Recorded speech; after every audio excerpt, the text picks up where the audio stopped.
All, welcome back to another new video of Learn with Bhavna. Now we are starting MPA 016 question 3. अगर आपने इससे पहले वाली videos नहीं देखी हैं तो आपको इस वीडियो के एंड में एक फोल्डर का लिंक मिल जाएगा and you can find out all important question video at one place, right.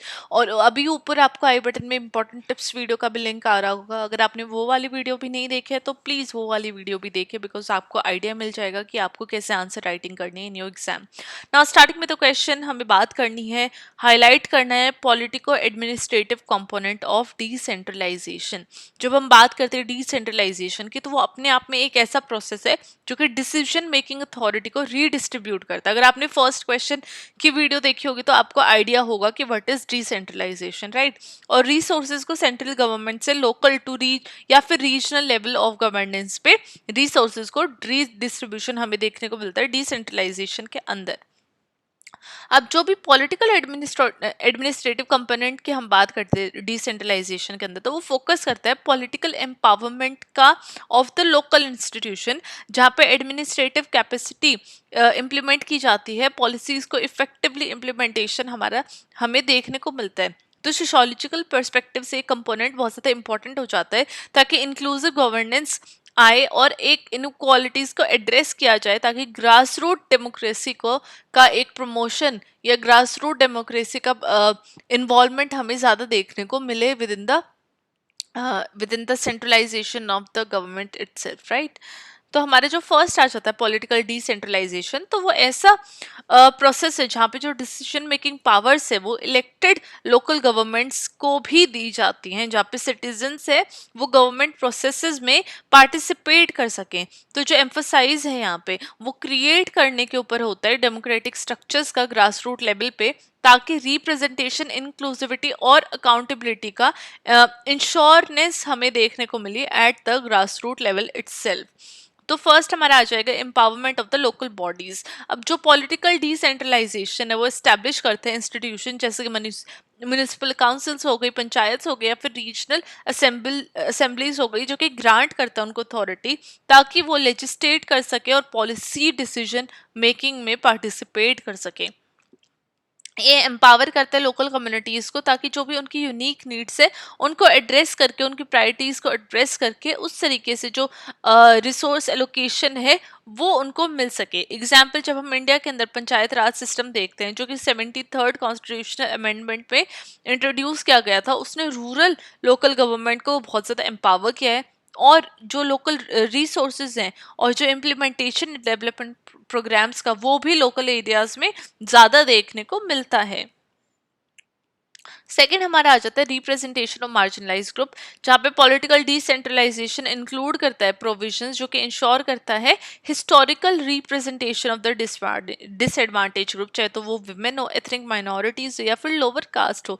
Example, जब हम पंचायती राज सिस्टम की बात करते हैं तो वो रिजर्व करते हैं seat for SCs and ST and women, जो कि अनेबल कर सके ताकि उनका भी एक्टिव पार्टिसिपेशन देखने को मिले डिसीजन मेकिंग प्रोसेस में एट अ लोकल लेवल. अब ग्रास रूट डेमोक्रेसी को भी फोस्टर किया जाता है, जहाँ पे जितने भी डिसेंट्रलाइजिंग पॉलिटिकल पावर्स हैं वो सिटीजन्स को इनक्रेज करते हैं ताकि वो गवर्नेंस में डायरेक्टली एंगेज हो, ताकि जो ट्रांसपेरेंसी और अकाउंटेबिलिटी है वो एनहेंस हो. फॉर एग्जाम्पल, जब हम पार्टिसिपेटरी बजटिंग की बात करते हैं, पोर्टो एलगेरे ब्राज़ील में वो अलाउ कर रहे हैं सिटीजन्स को कि कैसे म्यूनिसिपल फंड है वो एलोकेट होंगे, ताकि एक सेंस ऑफ ओनरशिप लोगों के अंदर आए और उनका लोकल डेमोक्रेसी सिस्टम और भी ज़्यादा स्ट्रेंथन हो.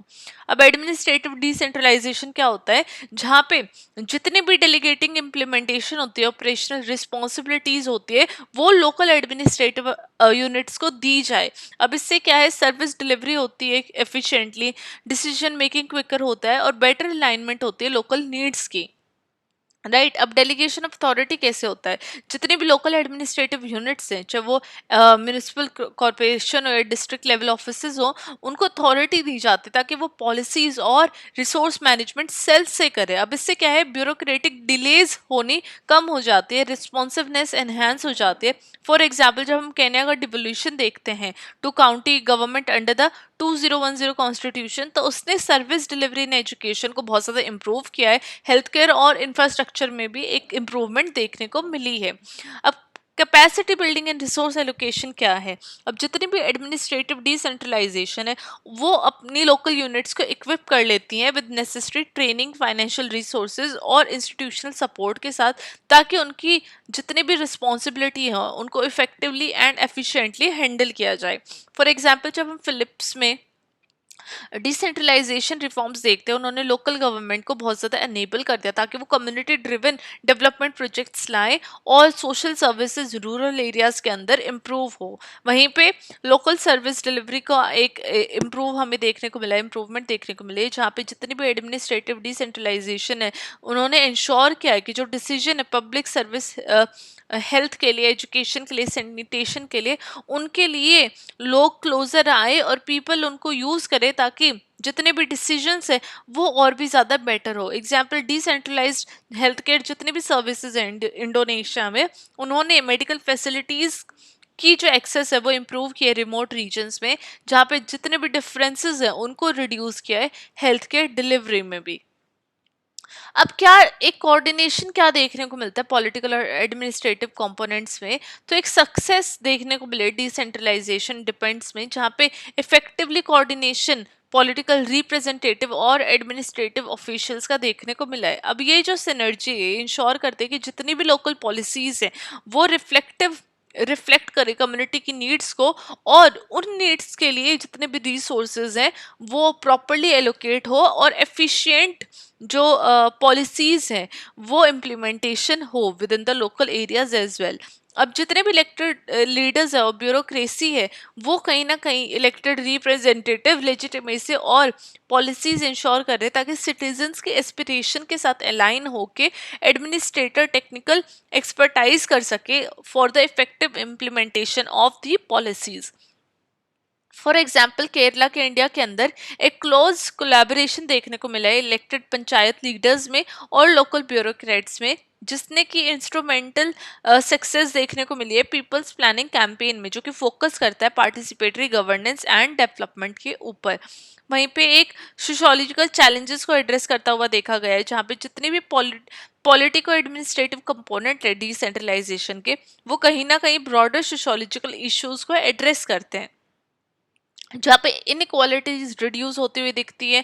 चाहे वो डिसेंट्रलाइज गवर्नमेंट है, वो इंश्योर कर रही है कि जो मार्जिनलाइज ग्रुप हैं वो अनरिजर्व्ड रीजन को इक्विटेबल रिसोर्सेज और रिप्रेजेंटेशन लेके आए।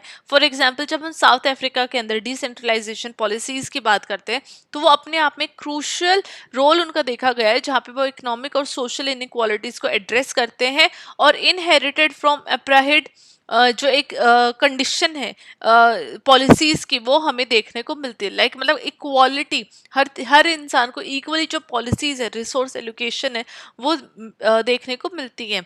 Conflict resolution and social cohesion भी आता है जब लोकल गवर्नमेंट्स कॉन्फ्लिक्ट और सोशल हार्मनी के ऊपर बात करती है, जहाँ पे वो ग्रीवेंसेस को एड्रेस करती है ग्रास रूट लेवल पे। For example, in Rwanda decentralisation एक की रोल प्ले करता है पोस्ट जेनोसाइड रिकंसिलेशन में, जहाँ पे एफर्ट्स देखने को मिलता है जो कि local communities governance and development में उनके हमें शो होते हैं पोस्ट जेनोसाइड रिकंसिलेशन में।